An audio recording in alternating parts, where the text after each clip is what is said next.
Hey, so just to get straight into this video is going to be about my experience with having a child with jaundice and the difficulties and the kind of roller coaster that we went through during that time when he was on treatment.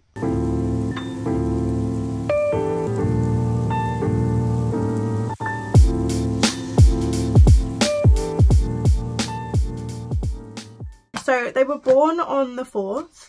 Harla was fine. She didn't have any symptoms of it. I think they checked her anyway. But Ezra, they came in and they said, oh, he looks a little bit jaundiced. And I was like, oh, okay, because I didn't know what it was. And so they did their blood test, both Ezra and Harla. It basically came back saying that Harla was fine, but Ezra was jaundiced. So they were like, we need to start phototherapy straight away. So I was like, okay. And so they were born on the 4th, and on the 6th at about 9 PM was the first lamp. My mum was probably the person who I spoke to the most about it, because obviously Yas was with me for most of the time, and we weren't allowed visitors or anything, so I had to kind of text my mum everything that was going on. So yeah, I think it's just going to be easier to show the messages. This is the first time that we found out that he had jaundice and that we knew anything about the lamp. So Ezra's a little bit jaundiced. He's under the lamp thingy. He's just crying and crying and crying, which is making me cry and cry and cry. But I'll tell you more tomorrow. He's okay though, just unhappy, which is making me sad. And that was at 9 o'clock. So there is a story behind that. And this kind of situation is what kind of sets off the whole anxiety towards his jaundice. I'll cut out of this and I'll tell the background story of like how this journey with him started, and then I'll cut back in.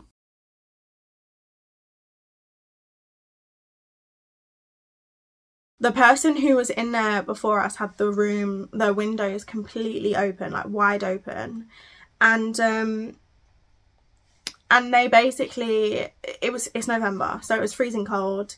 And so this whole thing started off with this one issue that we had, and that was that Ezra was too cold. So he had gone from being with his twin sister in the same crib, wearing about 3 or 4 layers, hats on, wearing like 3 blankets, keeping him super warm, again in with his sister. And then he went from that to being ripped away from his sister, all his clothes taken off, a mask put over his eyes, and then put into this bed where he's not allowed blankets and he's not allowed to have a cuddle, he's not allowed any contact, and he was cold. The room was cold and no one was listening to me. I kept ringing my bell to say he's freezing cold. He was shaking like this in the bed, like not in the bed, in the crib, shaking and screaming and crying. And I was there on my own with Harla, and it was really hard because I was like, they are not letting me do anything with my son because they're saying that he needs to be under the lamp to get rid of the jaundice, but at the same time it's like, this is not normal, he shouldn't be acting like this. And they were like, he's not cold, he's fine, the lamp gives off some heat. And I'm like, well, he's there, he's got goosebumps and he's literally shaking. All night I was kind of ignored. I was on the phone to Yas crying my eyes out because I couldn't stop him from crying. The only time that I was allowed to hold him was during feeds, so I did sneak a few more minutes, like cuddling him and stuff. But it was also important for him to be under the lamp to get rid of the jaundice. So I was kind of very stressed. My anxiety levels were peaking. I had just given birth 2 days ago and it was just really hard, and none of the midwives were listening to me. It got to the point where I was pressing my buzzer and no one was coming, and I just felt really helpless and alone, and I didn't want to leave the room because I have two 2-day-old babies in there. So I was like, I just have to wait for someone to decide they're going to come and talk to me. And I was on the verge of a breakdown. It was really horrible, and it was the worst 8 hours of my life. I never felt so helpless, and I'd never felt so let down. and unheard. And that was kind of the start of the stressful journey. I was fine after I'd given birth, and within, you know, that 8 hours that I was ignored, I have really bad anxiety anyway. My anxiety had peaked, and at that point, it was like, I'm going to have a breakdown. I'm going to have a breakdown. I'm going to have a breakdown. And I was really scared for my mental health, and I was really scared for my son. So yeah, that's the story of how this all started so negatively, which put a big negative impact on everything that happened after that. But then in the morning, so this lovely lady came in, Carol, I think her name was, and she took one look at him and she said, "What? He's freezing." And she took his temperature and he was really cold. I wasn't listened to overnight, and I told her that, and she said, "Right, forget the lamp, you need to do skin to skin." And I think I had to do skin to skin with him for like 40 minutes, maybe to an hour, just literally holding him to my skin, because he was so cold, and I was not heard that whole night, and that made me not trust the people who were supposed to be looking after us and helping us. So yeah, that was the negative situation that I had started this whole journey with. And then the next message that we have is a picture of him saying he's off for now. They're going to test his blood again at 1 a.m. To make sure it hasn't gone back up, so still a chance, but I'm going to get as much milk in him as possible, which is supposed to help with the jaundice. That's what we just kept being told, is that the more he feeds, the better it's going to be for, you know, getting rid of the jaundice. So yeah, I was just trying to basically feed him, feed him up, make him fat, to help with the jaundice. Okay, and now we've skipped to 10 to 1, and it says that Ezra's results come back. His jaundice levels are really low now, so no more lamp for him. Yay! Hopefully we can go home soon. And also, to mention here, they let Yas in early again today, as I had no sleep, and they could see how sleep deprived I was. I was almost on the verge of like hallucinating. I was not. I think back to that time and I was so not with it. I look back at photos of me and there's just nothing behind my eyes. I'm just completely exhausted. On the 8th, he was discharged, or we were all discharged, about 5:30. First time we're taking them home at 5:30. Then on the 9th, we had time on our own, like at home. On the 10th, we had a follow-up appointment just to make sure Ezra's jaundice hadn't got any worse. On the 10th, he's been admitted again because his levels had risen. 8 hours of phototherapy, and they're going to check his levels and see if he needs another 8 hours. It was a never-ending cycle. 8 hours is a really long time. It's not like, oh, you know, in an hour we're going to see if he can go home or whatever. It was like 8 hours. 8 hours is a day.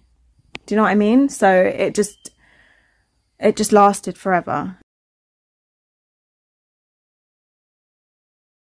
Okay, the 11th at about 3 o'clock is when I told my mum that Ezra has now stopped feeding.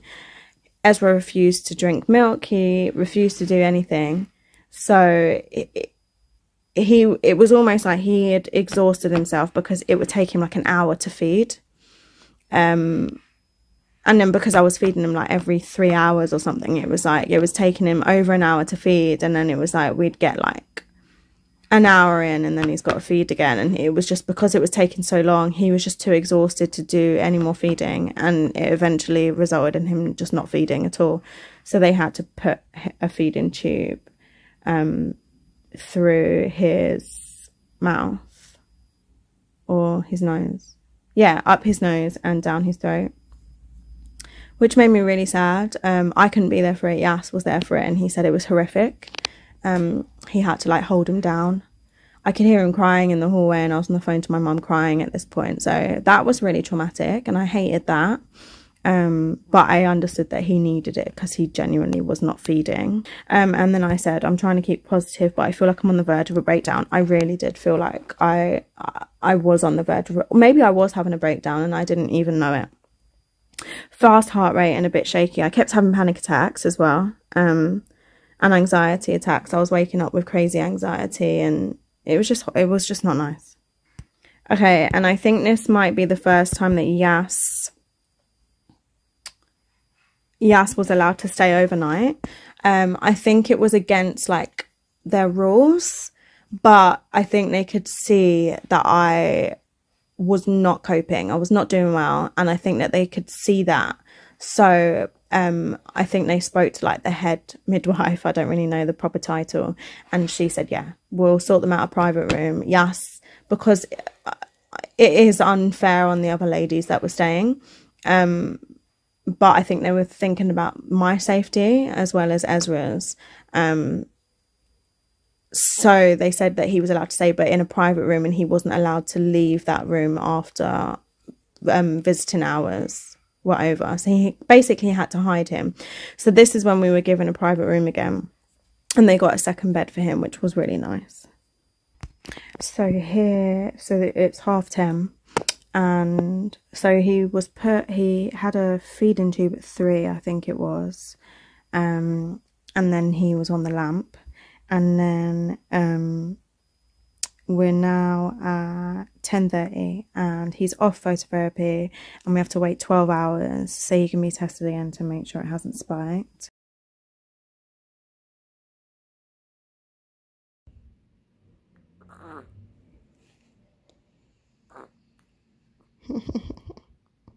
What are you doing?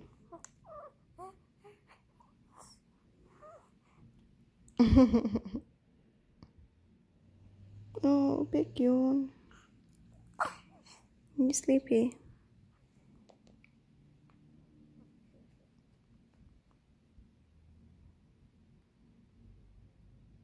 And here's just a little picture. So just fingers crossed that it doesn't spike again, his levels. And I had some skin to skin with Ezra, which was lovely, and he just stared at me the whole time. I'm looking a little bit happier, I think, because I had Yas with me. So here he was slow to feed. It took over an hour, but when we got out of the shower he was showing hunger signals, so I put him on my boob. I was allowed to breastfeed him again. He latched for 20 minutes, which was really good. Fingers crossed this all means he can be discharged soon, and I have been discharged, which was nice. Here on the 13th at 10:30 in the morning, it says his jaundice has risen again, but he's put on weight. I can't cope. I think at this point I was just really hoping that he didn't need to go back under the lamp. So yeah, I had been sleeping because Yas was there, and I said, I think Yas updated you, right? And basically Ezra needed another, I think it was 12 hours. And I burst out crying when she gave us the news. And Yas basically took the nurse aside, or the midwife aside, and said, listen, she's not doing very well, like talking about me. She's not coping. I need to help her. And they basically let him stay again. She was the deputy sister. And then I was just having some, what's it called? Quality time with Harla, because I feel like I hadn't really spent any time with her because of this whole thing, and then I started to feel really guilty about the fact that I wasn't spending enough time with my daughter. And it just says here, Yas had just gone to grab some dinner, extra clothes, etc. And then we're in for the night again. Ezra will be retested at 4. And then on the 14th, another 8 hours for Ezra. He's being tested again at 12:30, and then again in 12 hours from there. So another night in here. And I'm literally crying at this point because it's also eaten away at Yas's paternity leave. Men don't really get a lot of time to spend with their children, and we've basically spent all of it in this situation, which was really sad. And then so basically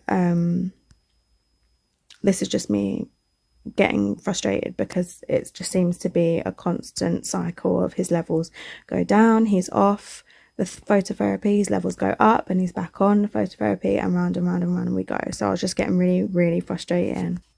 And then on the 14th, Ezra's off the lamp for now, got to wait 12 hours, and then he will be tested to see how he's doing without the lamp. If there's no spike, then we're going home.